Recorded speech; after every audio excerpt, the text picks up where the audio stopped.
Hello, podcast listeners. We know podcasts are a great way to catch up on a program that you may have missed on KSJE, and it's provided as a free service of this radio station.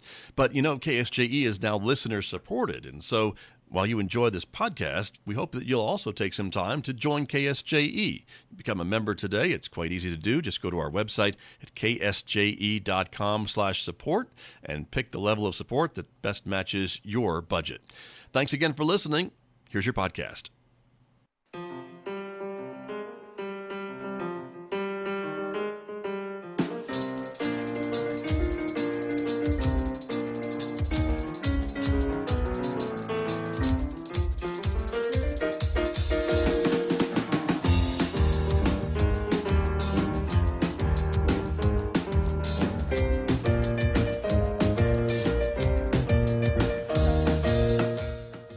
11 minutes past 8 o'clock. It is Monday morning, the 17th day of March. Happy St. Patrick's Day 2025. Good morning, everyone. I'm Scott Michlin. Thanks for tuning in to KSJE 90.9 FM over the air here in San Juan County, New Mexico.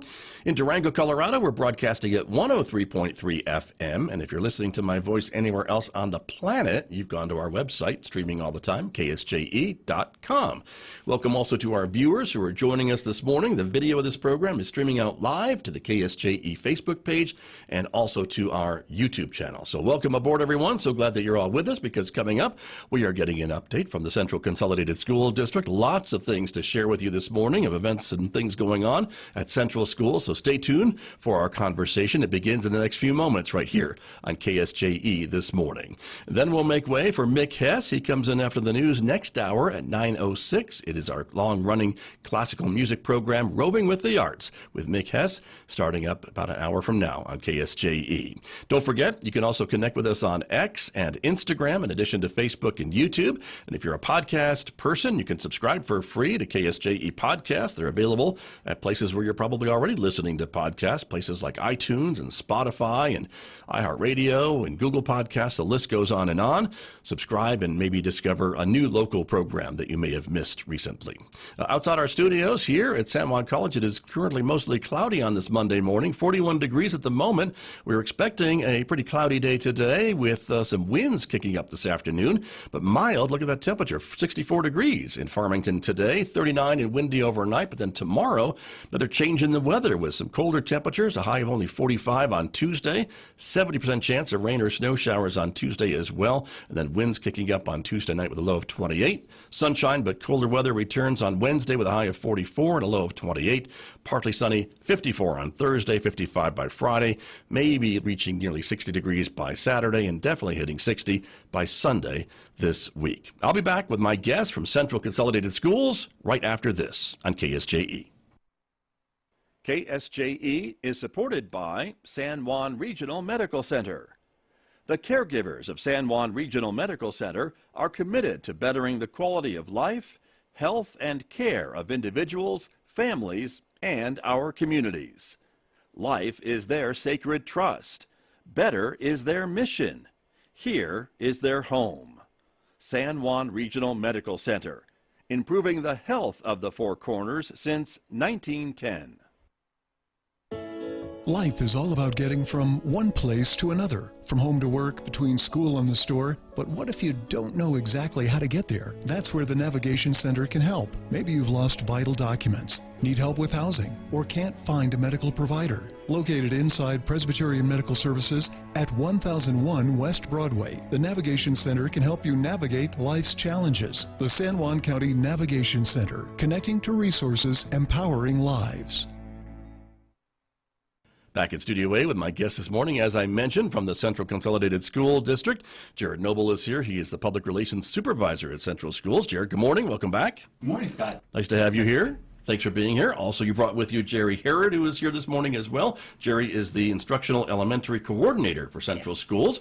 Good morning to you. Good morning. Thank you for being here. Oh, it's a pleasure. Well, we're glad to have you here as well. And Superintendent Carlson is enjoying spring break to a certain degree, I guess, right? To a certain degree, he's around. Good. But, He sent you? He sent me. Yeah. Well, I guess, I guess. Okay. Don't be fooled, though, because PIO's kind of got the cool things. They're the boots on the ground. True. Well, you know all the stuff. You know all the stuff, and you only tell me a little bit of the stuff that you know, so and that's okay. Well, hopefully we do it today. That's right, exactly. So we'll talk about some of the things that are going on at Central Schools, because the last time you were here, we were talking about a few things that were happening, and we'll talk a bit about those. And but let's start off with some maybe upcoming events and things that are going to be happening here, not too distant future, I guess, right? Sure. Yeah. So I'm going to actually skip ahead to our family community engagement meetings. Okay. So this is our fourth time now, Gerrie? Yes. She's going to be my double checker today, Good. by the way. Great. So just keep me accountable, She Gerrie. has veto power. Okay. Exactly. So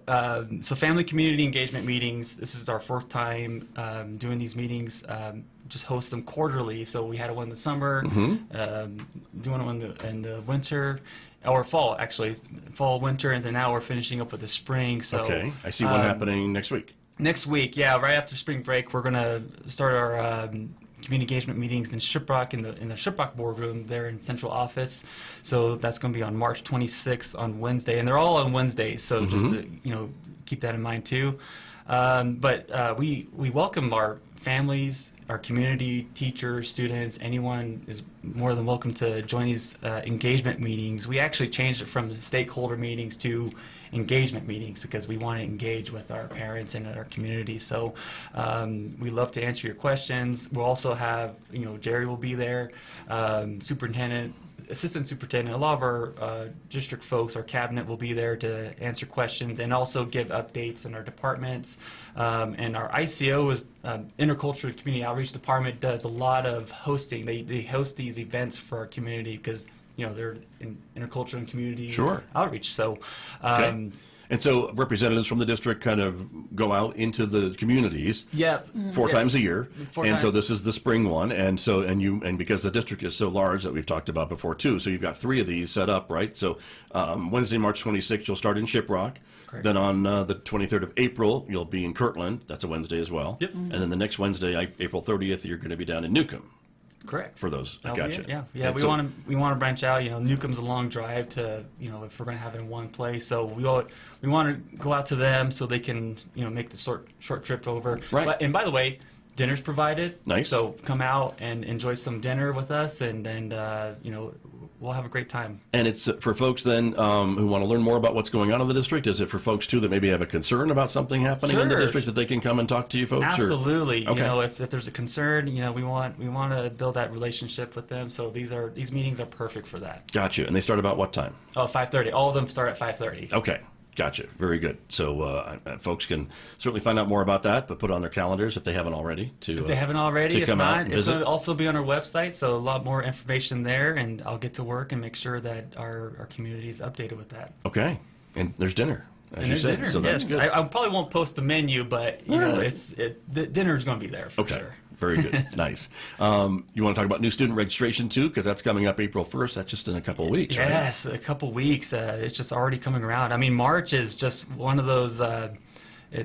Just so much is going on in March. We got a lot of students involved with programs, and then there's stuff like this where new student registration's happening. So April 1st, if you're new to the area, or if your child is reaching that kindergarten level, feel free to contact us and reach out to your schools, ask those questions, and we'll also have information for you to bring. There's several documents that you would have to bring over to go through the process of getting your student enrolled with CCSD and ready for the fall. Ready for the fall, and we're just really excited because we got new programs, we got new great things going on, especially with like the gifted program, what Kate Morris is doing there. I was hoping she would be here today.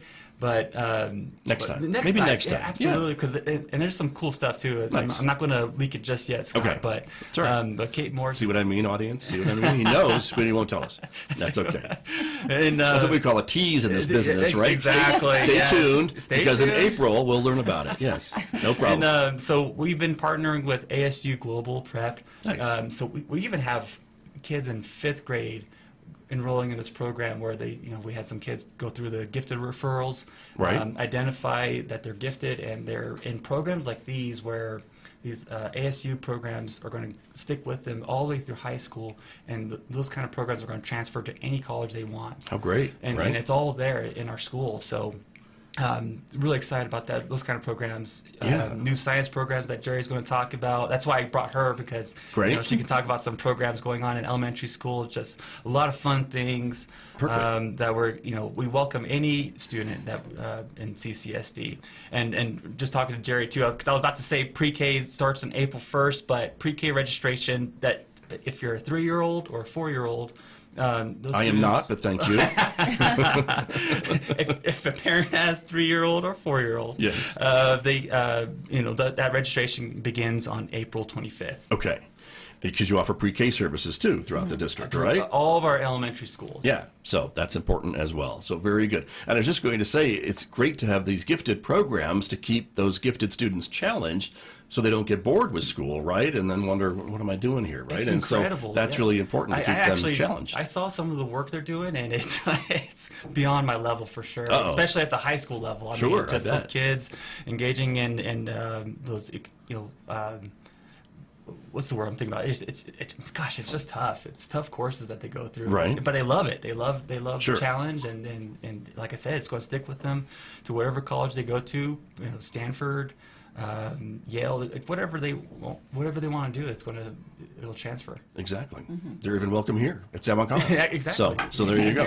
And then you have a Spring Drums of Summer event happening beginning on May 10th. We just want to mention that too. And this one's fun too. So I actually attended the summer drums Winter. Spring drums of summer. Oh god, I misspelled that. But drums of spring is what I was actually Drums supposed to of say. spring. Yeah, Okay, I drums got of it. spring. So, Okay. but what I was trying to say is that the drums of summer was one of those I attended last year, and all of our kids from the area. So so this one's going to be in Kirtland at Kirtland Middle School. So kids come out. It's something hosted also by our intercultural community outreach. They're always doing events in the area. So these events that are coming up, there's a lot more events that I didn't put on there. So, for anyone interested in events coming up, check our website. But Drums of Spring is a real fun one because it's just, families, communities come together, having fun. We have groups, special guests, powwow groups that come to our area and just bring them together, family that get Right. that sense of belonging and Exactly. It's a good time. It also gets to engage with our staff there too, our departments. We'll have some booths there. You're almost at the end of the school year, so there's that to celebrate too a little bit, right? Exactly, yeah. So and then it's just such a success that we just, I guess it's also a quarterly thing too. So we'll keep having it around. Okay. Right. Drums of Spring. Drums of Spring. May 10th. Yes. Okay. And there's also most likely going to be a Drums of Summer. Okay. Keep in mind too. There you go. Very good. And again, we're pointing folks to the website, and that web address I think I know is ccsdnm.org. Correct. See, there you go. Very, very good. Excellent. Well, let's talk about some of the other programs that are going on. Some of the CTSO, and you'll have to help me with that acronym. Yeah, so CTSO stands for Career Technical Student Organizations. Ah. So, I mean, again, this whole month, it's just the programs like these that students are in, they're going to state competitions, and they're also doing so well that they go to national competitions. Right. Congrats. So, so it's not just, spring isn't just about basketball. It's about these organizations that students are getting real hands-on experience with workforce. There's programs like Business Professionals of America. There's Future Farmers of America. We also have Skills USA and Educators Rising, which is a really cool group that I want to talk about for a sec. Just that Educators Rising is basically an organization that our schools host in their buildings to, if some students are thinking about being a teacher, Right. or want to kind of explore that area, we have organizations like that, and students are involved in those programs. They just recently went to UNM to compete there and do some work groups and coming back. So just a cool thing that if they do want to become a teacher, they can go to school, come back, and serve their community. Nice. Kind of growing your own. Grow your own. So to speak, right? Yes, So exactly. That's wonderful. And so, and then, Skills USA, we have a lot of kids in our Bon Wilson Tech Center where they're doing construction, welding, nursing. Those kind of programs go out and compete in state, and they just dominate. They do so well. I think in our recent board meeting, they're already planning for national a national trip. Nice. Wherever to compete, to right? compete wherever Okay. wherever that may be. So Gotcha. And then I guess a couple of things too. So in FFA, we wanted to recognize Zane Webster, who's a first time teacher? Second time? Second. Yeah, I think but it's first time FFA. Yeah, first time FFA, and he was recognized as the rookie of the year for the Right. might be for New Mexico. So he just took the program, and he came on board with Kirtland Central, and won state championships, securing 2 gold-rated, 2 silver-rated science fair projects. A lot of students going to these competitions or these showings, and that every student is able to sell at these events. Right. And so it's just he's been doing great things in that program. We love him, and it's just he's also got cool events also going around in Kirtland area, and then also with Vicky and Shannon or Sherry from Newcomb. She's FFA is just great. The kids engage in that, and they learn about animals and showcasing them, and it's a skill that they can have too.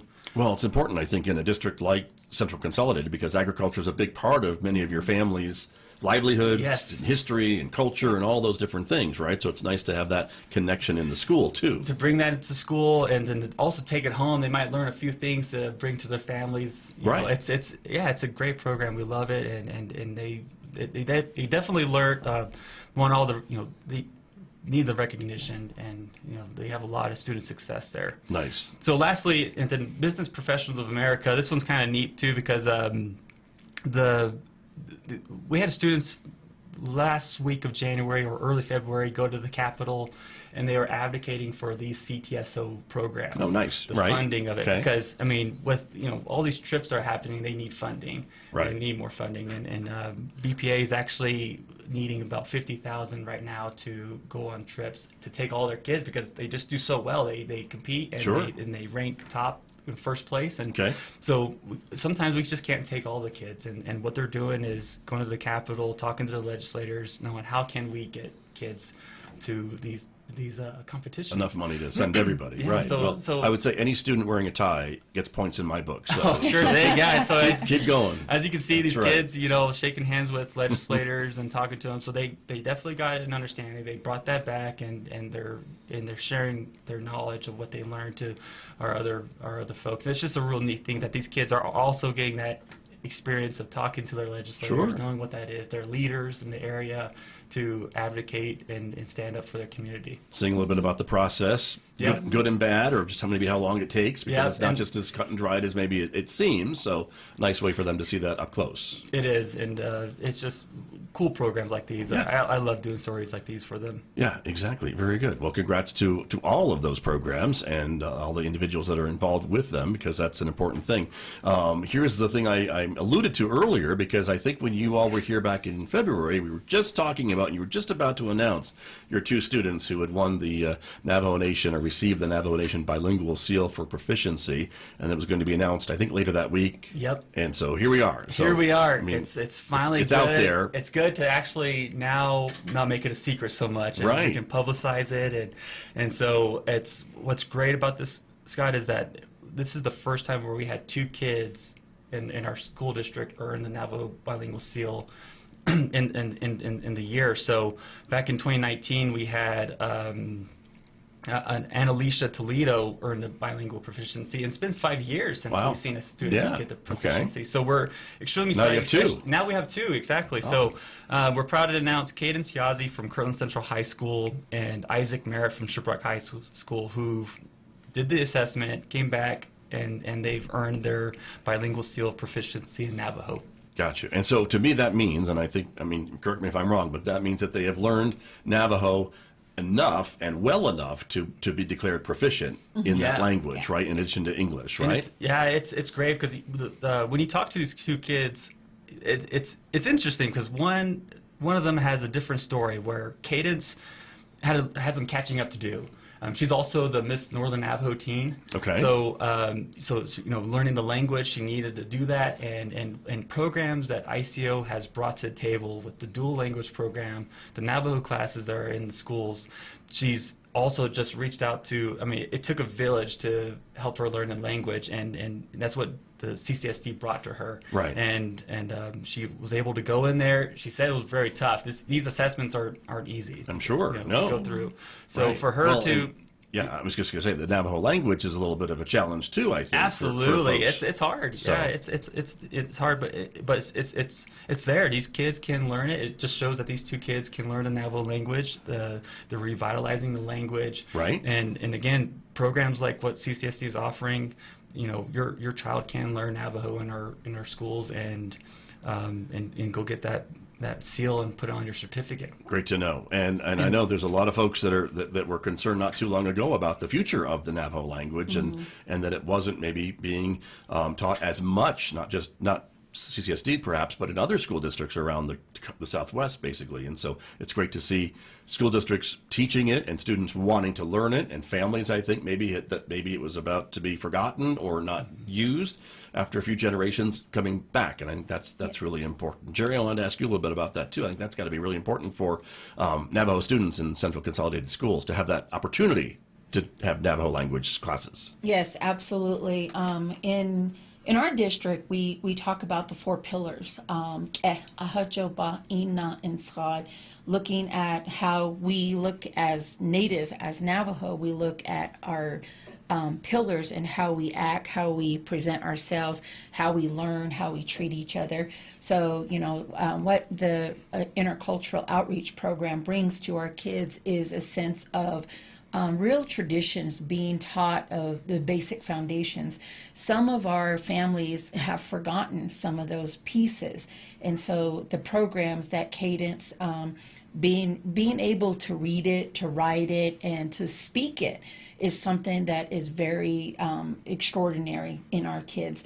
We have kids down in, we have two bilingual programs, dual language programs, at the elementary in Newcomb Elementary and at Eva B. Stokely in Shiprock. And we have teachers that are teaching the Navajo in academics. Right. And so we always try to really incorporate what New Mexico PEDS expected us to do as a public school. Sure. But we also take in consideration the cultural linguistics and making sure that our kids are well grounded. So we have kindergarten, we start from kindergarten, I believe up to 5th grade on dual language. So we have kids that are actually getting the language in our elementary schools. So when they transition into middle school and high school, they're a lot more fluent and are able to read and recognize certain letters and numbers. Interesting. Is it just me, or does it seem like the younger you are, maybe the easier it is to pick up another language or to understand some of these concepts as a younger person, maybe learning them as opposed to someone older? Yeah, a lot of our language, especially in the South region, the families are a little bit more traditional.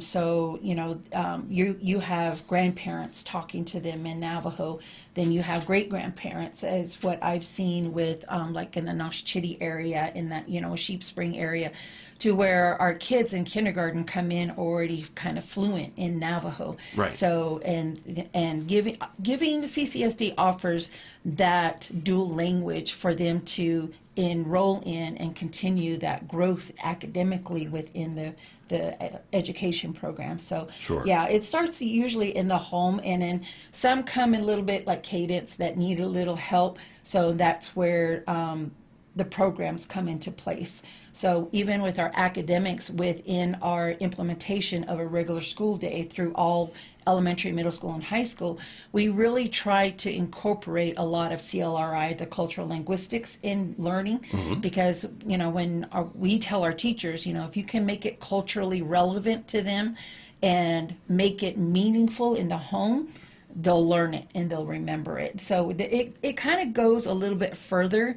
So, and that's where Cadence, got not only the Navajo language piece, the bilingual, but she got it into classrooms too. Right, and a little bit of reinforcement at home, Yes. I guess, right? Yes, So, absolutely. And even for That's great. speaking with Yeah. Isaac too, I mean, he was that student that in the home he was raised on Navajo language. So Right. that's how he was able to go into that assessment and pass, just because he grew up with that language in his home, and Nice. he's also, shout out to him, because he's also a mentor in the Navajo classes there at Shiprock High. So he's giving back to younger students then. I yeah, guess, he's right? giving Nice. back, exactly. Okay, very, very good. Well, congrats to both of them. Glad we were finally able to give them some recognition here on the air, which is wonderful. And coming up, some special education programs happening, also, right? Yeah, so we got the 3rd annual Special Olympics that just happened last week. Okay. And so Sibata Middle School, hosted a program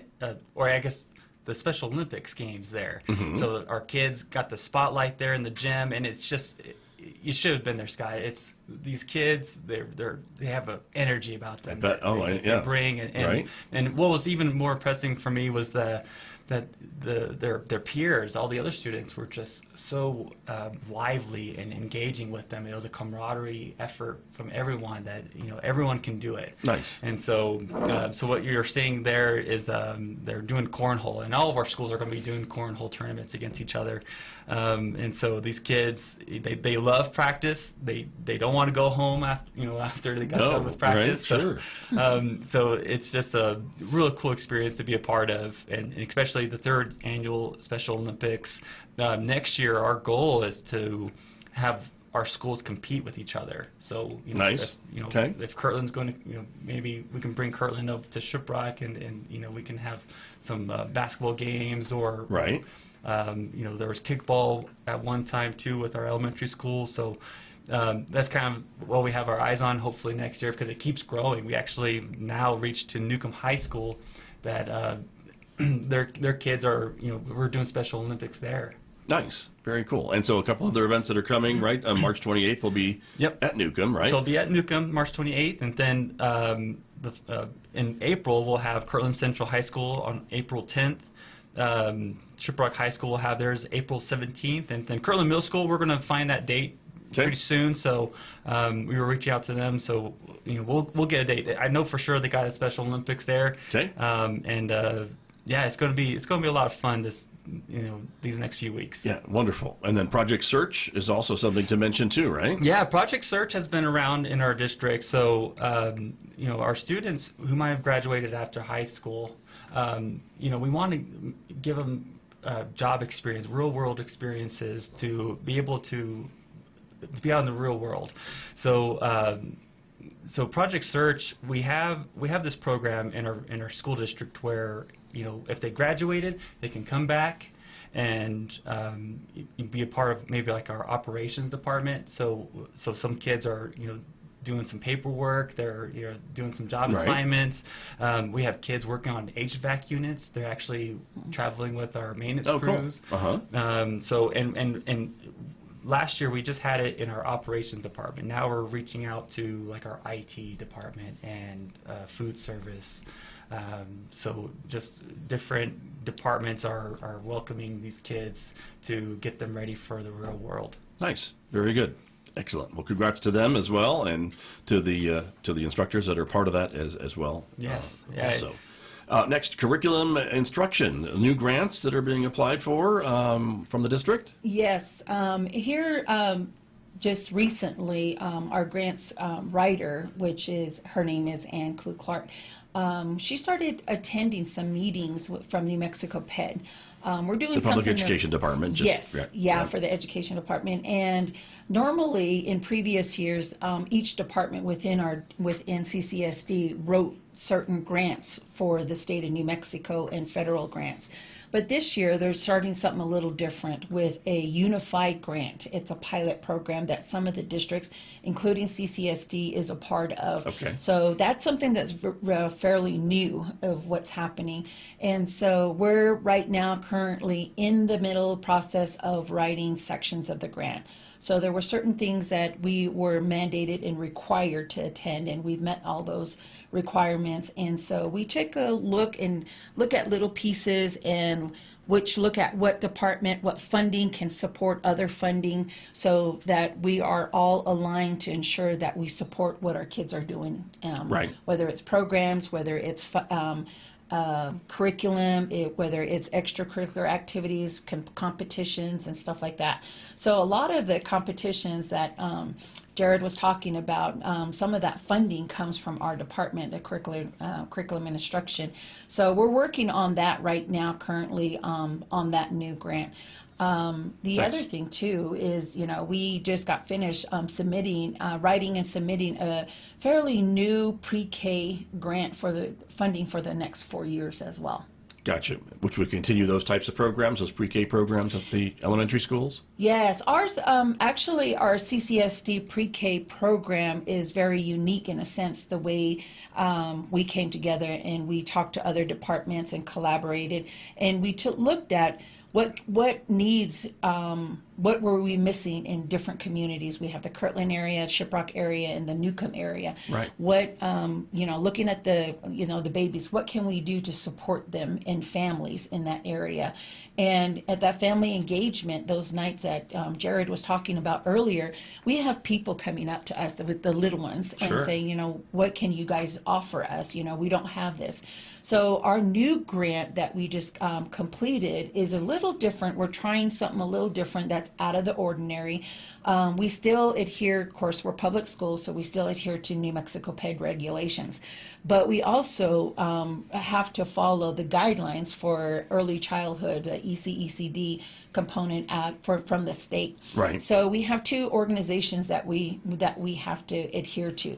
But we also have a third party, which is the Navajo Nation Head Start program. So in conjunction with all of those programs, we really tried to see where we were missing the pockets.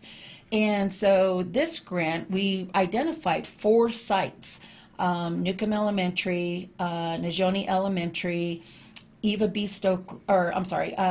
Nelson and Kirtland Elementary as a mixed site. Before they were separated 3Y, and only 3Y that came in that had IEPs, individual education plan that qualified, would only attend the 3Y. I see. So our 4Y programs that were there we could only take 4Y. So the 3Ys that came in that didn't qualify for IEPs were kind of left out in the open, and so we lost a lot of lot of little ones out there. And 3Y and 4Y, these are 3-year-olds? Yeah, 4-year-olds? 3 and 4-year-olds. Okay, sorry. Yeah, I'm Just sorry. making sure. Okay. So now with this current grant that we wrote, we included those 4 sites as a mixed site. So now we opened up our doors a little bit more for the 3Y. So the parents, the kids that already don't want to go to school, they see their old siblings, they're getting dropped off at school, they want to get off. So we opened those 4 sites to the 3Y and the 4Y as a mixed combination class, so that way we, all the seats that we did have open would fill up with the 3Y. Gotcha. So it's something a little different. The other thing that It gives you some flexibility, though, I guess, to react to the community need, right? Yes, absolutely. We had a lot of parents that asked, why can't you take my 3Y? And based on the regulations at the time, and we couldn't do it. Right, but now you can. But now we can. Yes. So that's why we're opening it up to kind of see how it fluctuates and how we can serve the community a lot more. Sure. The other thing that we did was we really, what makes our program very distinctive than the surrounding pre-K or daycare facilities around is that we really offer, like we were talking about, the bilingual, the CLRI, the cultural linguistics. So we look to see what programs that we're looking at and how do we transfer, or how do we incorporate the home life into our pre-K, so that way they understand, and as they're learning and maturing and growing, they're starting to understand not only the four pillars of our culture, but they also learn about, even if they're Hispanic, or even we have a population of Filipino students that come in, and they all start learning how to work with each other as a play.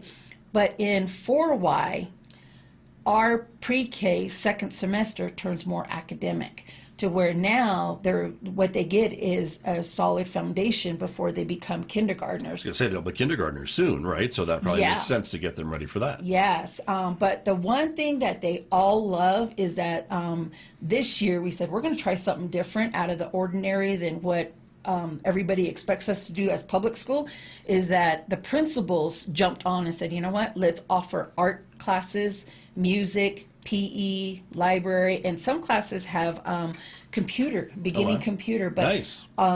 so they're getting a lot of the advantages that other daycares or pre-K facilities don't offer. And so they're kind of streamlined right into the kindergarten. So they're getting a lot of opportunities to learn and grow. Very exciting, very exciting. And these new science programs, tell me a little bit about those. Yeah, we just got finished the curriculum instruction. We just got finished putting out to the schools what science programs we offer. We had used STEM scopes for many years, and we said, as curriculum instruction, we wanted the commitment from the teachers and the commitment from the students to a program. We just did not want to say, okay, this is the program you're going to use it. So a lot of times they're like, okay, well, we're not too sure, we didn't pick it. But when they invest and make that commitment themselves of selecting a program, it becomes their own. And so that was something that we learned at the district office, is to get commitment. We don't ask for buy-in because everybody can buy right out of it, but we ask for commitment. So this year, the elementary the teachers and students selected a new science program that is fairly new. And then middle school selected a different program aside from the elementary and the high school. And the middle school selected McGraw-Hill. And then the high school, needing a little bit more, and needed AP, which was really nice this year, because our AP courses and having ASU, and then having our students go to Purdue. Is it Purdue? So they're looking for a little bit more. So the teachers are realizing that, and so they're like, okay, this is not going to work for us. We need something that we can grow our kids in. So they selected the Savas Learning, which has a lot of AP courses in it. I see. So it's a pretty exciting time, because it's not a one shop fits all. Right. So we're looking at individual diversity, learning that's happening, and the progressions of what's happening throughout our curriculum, especially in science. Right. And I guess finding the best fit for your individual student, right? Yes. However, they're going to excel but not get so frustrated that they don't want to be there. Yes, and what's unique is that our kids, when they looked at the programs, they were looking at how science relates to them in the home. How are we going to learn this? So they were already kind of thinking outside the box a little bit, and the teachers were trying to catch up with them and say, okay, they're thinking outside the box. We need something a little bit more rigor, something that can challenge them in a lot more sense to where the end goal is for them. So yeah, we had a lot of students take a look at the programs as well. So we had the community event centers, that were the areas that the family event centers. Right. We opened up and we set up all the materials for everybody to come in and look and kind of see what we were looking at. Then in the end, it was the students and the teachers that selected the programs. Gotcha. Very, very exciting, and great to be able to offer that throughout the district, I guess, Yes, right? And to yes. students, no matter where they are living or going to school. Yes, yes. so- And it was a really good opportunity for them to see, especially the kids that were in the education program. They were like, oh, so this is how we get our materials. We didn't know that, you know. Right. And so when we talked to them, I said, yeah, you're going to have my job pretty soon. So, you know, I said, this is how it goes. So Right. it's been really surreal, but also really getting that community and that commitment of understanding. So when kids are, oh, you know, I like this better than this, now I know what the teachers are doing and why it's important. Right. So, and that was the key, you know, we tell our teachers, you know, just like adults, when somebody tells you something, you're always, why do I have to do that? Kids the same way, you know, even the littles, kindergarten, they want to know what they're doing and why they're doing it. Right. And if you can relate it to home life and real life application, it just seems to have to take hold a different realm of understanding and learning. And so then you get the culture. Oh, this is what this means, and this is how I apply it. So getting them involved in, adoption. We have math coming up next school year, so that's going to be interesting because I have an elementary student who is ready for, is it geometry? Yeah, from Mesa? Yeah. Yeah. Yeah, and so that is, we're starting to see a huge growth for elementary, and our teachers are like, okay, I have a student that does geometry, I do fifth grade math, and so they're like, what do we do? How do we do this? And that's where we reach out within our CNI department. Kate does a great job at pulling those resources and getting them involved with the ASU programs and stuff like that. Very, very good. Well, lots to share, but Yes. we have run out of time, I'm afraid to say. But thank you both for coming in to talk about things that are going on at Central Schools. I know Jerry will be back, maybe with Superintendent Carlson next month. Yes, sir. We'll Yeah, see. he'll be around. We'll check the schedules and see what's going on. Jerry, thank you for joining us this month. We really appreciate it, and thanks for the work that you do Thank with you. your students throughout the district. Thank you. Thank you both Thanks, very Scott. much. You bet. My guest this morning right here from the Central Consolidated School District with me on KSJE. Did you enjoy that podcast? We hope that you did. And if you did, share it with your friends. And if you really want to keep podcasts like this coming, please support KSJE. You can do it easily online at ksje.com.